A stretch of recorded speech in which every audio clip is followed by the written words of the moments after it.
समय पहले, जब न कोई शहर था, न कोई गांव, न कोई भाषा थी, न कोई पता, न कोई किताब थी और न ही कोई पहचान, तब इस धरती पर एक ऐसे प्राणी का प्रादुर्भाव हुआ जिसे हम मनुष्य कहते हैं।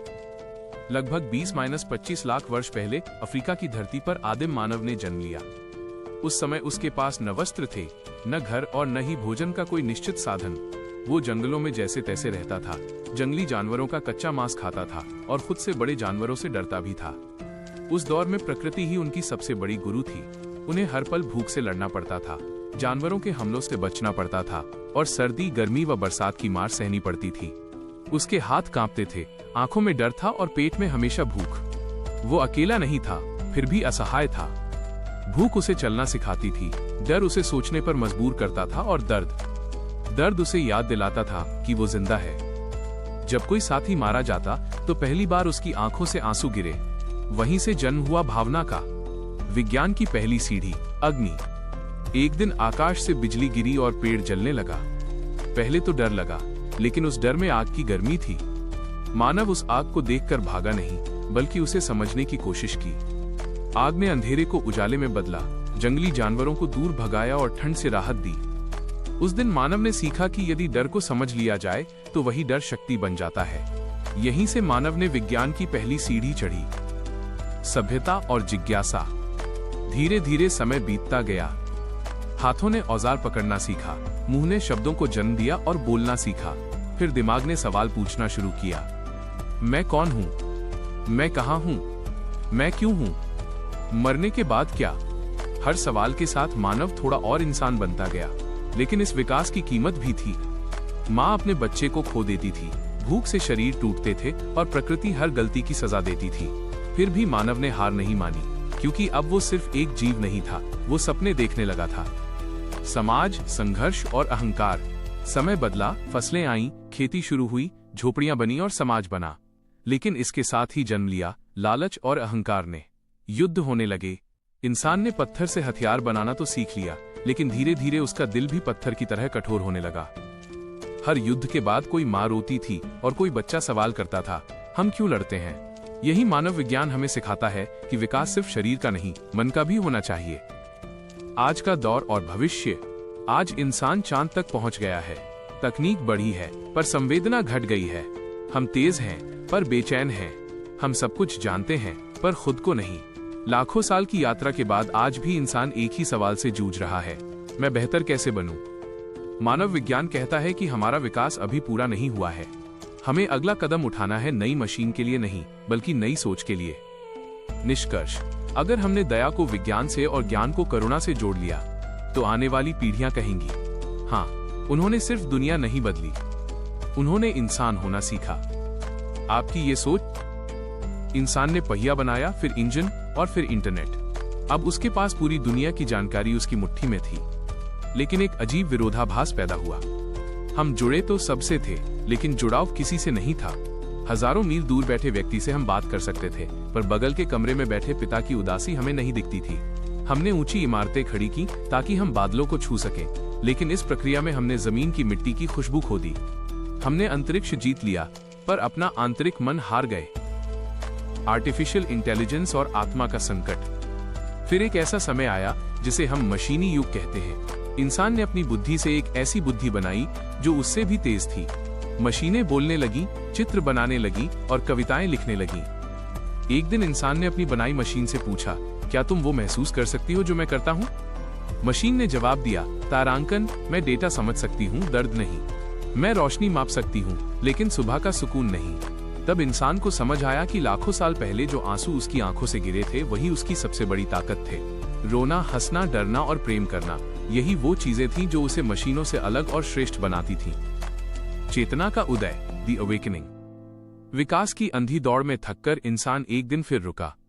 उसने अपनी बनाई हुई चकाचौंध को देखा और फिर अपने खाली हाथों को। उसे याद आया कि उसकी असली शक्ति हथियार नहीं, बल्कि सहयोग था। उसने महसूस किया कि अगर प्रकृति खत्म हो गई तो विज्ञान किसे बचाएगा? अगर संवेदना मर गई तो तकनीक किसका भला करेगी? मानव ने अब रिवर्स इवोल्यूशन, विपरीत विकास शुरू किया, शरीर से नहीं, सोच से। उसने फिर से मुड़कर उन जंगलों की तरफ देखा जहां से वो आया था। उस भविष्य की तकनीक के बीच का एक पुल, ब्रिज है। उस पात्र का नाम है आर्यम। विशेष पात्र Aryam, the soul of time. Aryam कोई महान योद्धा या राजा नहीं था। वो एक छोटा सा वैज्ञानिक था, लेकिन उसकी प्रयोगशाला कांच की दीवारों वाली नहीं, बल्कि घने जंगलों के बीच एक पुरानी गुफा थी, जहां दुनिया 10G इंटरनेट और उड़ने वाली कारों में व्यस्त थी। आर्यम वहां मिट्टी की धड़कन सुनने की कोशिश कर रहा था। आर्यम की विशेषता, उसके पास एक प्राचीन अवशेष था, वही पत्थर का पहला औजार जिसे लाखों साल पहले आदिम मानव ने बनाया था। वो मानता था कि इस पत्थर में उस पहले इंसान के डर, उसकी भूख और उसकी पहली खुशी की तरंगें आज भी कैद हैं। कहानी का मुख्य मोड़, द क्लाइमैक्स। एक समय ऐसा आया जब दुनिया के सबसे बड़े देशों के बीच अहंकार का युद्ध छिड़ने वाला था। मशीनें तैयार थीं, बटन दबाते ही सब कुछ राख हो सकता था। उस वक्त आर्यम दुनिया के सामने आया। उसके एक हाथ में सबसे उन्नत चिप, माइक्रोचिप थी, और दूसरे हाथ में वही लाखों साल पुराना पत्थर। उसने विश्व के नेताओं से एक सवाल पूछा, इस चिप ने हमें रफ्तार दी, लेकिन इस पत्थर ने हमें अस्तित्व दिया था। हमने पत्थर से औजार बनाना सीखा ताकि हम जीवित रह सकें, लेकिन आज हम इस चिप से हथियार बना रहे हैं ताकि हम एक दूसरे को खत्म कर सकें। क्या हम सच में विकसित हुए हैं या हम फिर से उसी अंधेरी गुफा की ओर भाग रहे हैं? आर्यम का महाआविष्कार, the invention of empathy. Aryam ने कोई हथियार नहीं बनाया, उसने एक ऐसी तकनीक विकसित की जिसे उसने नाम दिया संवेदना तरंग, द पल्स ऑफ कंपैशन। उसने उस पुराने पत्थर की ऊर्जा को आधुनिक तकनीक से जोड़ दिया।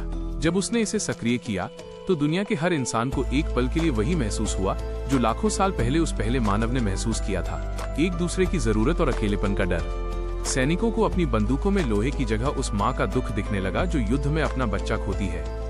नेताओं को नक्शों की लकीरों की जगह धरती के जख्म दिखने लगे। आर्यम का संदेश, आर्यम ने सिखाया कि असली विज्ञान वो नहीं है जो हमें प्रकृति से दूर ले जाए, बल्कि वो है जो हमें फिर से प्रकृति का हिस्सा बना दे। उसने मशीनों को आदेश देना बंद कर दिया और उनसे संवाद करना शुरू किया। उसने एआई को मस्तिष्क के साथ साथ नैतिकता, एथिक्स सिखाई। कहानी का अंत है, आज भी जब कभी इंसान का अहंकार बढ़ने लगता है, लोग आर्यम की उस पुरानी गुफा की ओर देखते हैं। वो पत्थर आज भी वहां रखा है, जो हमें याद दिलाता है कि हमारी यात्रा एक शिकारी के रूप में शुरू हुई थी, लेकिन इसका अंत एक रक्षक के रूप में होना चाहिए। उपसंहार, आर्यम ने साबित कर दिया कि इंसान होने का अर्थ सिर्फ जीतना नहीं है। यह संवाद केवल दो व्यक्तियों के बीच नहीं, बल्कि समय के दो किनारों के बीच का मिलन है। एक और वो आदिम मानव है जिसकी आंखों में पहली बार आग की चमक दिखी थी, और दूसरी ओर आर्यम है जिसकी आंखों में पूरे ब्रह्मांड का ज्ञान है। आर्यम ने अपनी संवेदना तरंग, सेंस वेव के माध्यम से चेतना के गहरे स्तर में प्रवेश किया, जहां समय का अस्तित्व मिट गया। समय के पार, आदिम मानव और आर्यम का संवाद। स्थान, एक धुंधली गुफा जहां एक ओर पत्थर की आग जल रही है और दूसरी ओर आर्यम का चमकता हुआ होलोग्राफ खड़ा है। आदिम मानव, डरते हुए हाथ में पत्थर का टुकड़ा लेकर तुम कौन?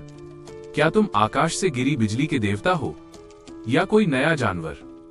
आर्यम, मुस्कुराते हुए और धीरे से झुककर, न मैं देवता हूँ न जानवर, मैं तुम्हारा ही एक कल हूँ। मैं वो हूँ जो तुम लाखों साल बाद बनने वाले हो। मैं मनुष्य हूँ। आदिम मानव, हैरानी से आर्यम के चमकदार कपड़ों और शांत चेहरे को देखते हुए मनुष्य, मेरे पास पत्थर है, भूख है और डर है। तुम्हारे पास क्या है? तुम तो बहुत कमजोर दिखते हो। न तुम्हारे पास शिकार के लिए नाखून है, न भागने के लिए घने बाल। तुम इस जंगल में बचोगे कैसे? आर्यम, तुमने सही कहा। मेरे पास नाखून नहीं है क्योंकि मैंने पहाड़ों को काटने वाली मशीनें बना ली हैं। मेरे पास भागने के लिए बाल नहीं क्योंकि मैंने हवा से तेज उड़ने वाले पंख बना लिए हैं। लेकिन सच कहूं तो मैं तुमसे ज्यादा डरा हुआ हूँ। आदिम मानव, आश्चर्य से तुम डरे हो? तुम्हारे पास तो उजाला है। हमें तो बस अंधेरे और शेर से डर लगता है। तुम्हें किससे डर लगता है? आर्यम, हमें अपने आप से डर लगता है। तुमने आग की खोज की थी अंधेरे को मिटाने और पेट भरने के लिए। हमने उस आग को इतना बड़ा कर दिया है कि अब वो पूरी दुनिया को जला सकती है। तुमने पत्थर से औजार बनाया था जीवन बचाने के लिए। हमने पत्थर सिलिकॉन चिप से ऐसी बुद्धि बनाई है जो हमारी जगह छीन रही है। आदिम मानव, अपने हाथ के पत्थर को देखते हुए, यह पत्थर, जब मैंने इसे पहली बार रगड़ा था तो मुझे लगा था कि मैं अब अकेला नहीं हूँ। मेरे पास एक साथी है। क्या तुम्हारा ज्ञान तुम्हारा साथी नहीं है? आर्यम, भावुक होकर, ज्ञान साथी तो है पर वो ममता नहीं देता। याद है तुम्हें जब तुम्हारा पहला साथी मरा था और तुम्हारी आंख से पानी गिरा था? आदिम मानव, नीचे देखते हुए, हाँ, वो बहुत दर्द था। वो पत्थर की चोट से भी ज्यादा गहरा था। आर्यम, वही पानी आंसू हमें इंसान बनाता है। मेरे समय में लोग उस पानी को भूल रहे हैं, वे मशीनों की तरह जी रहे हैं।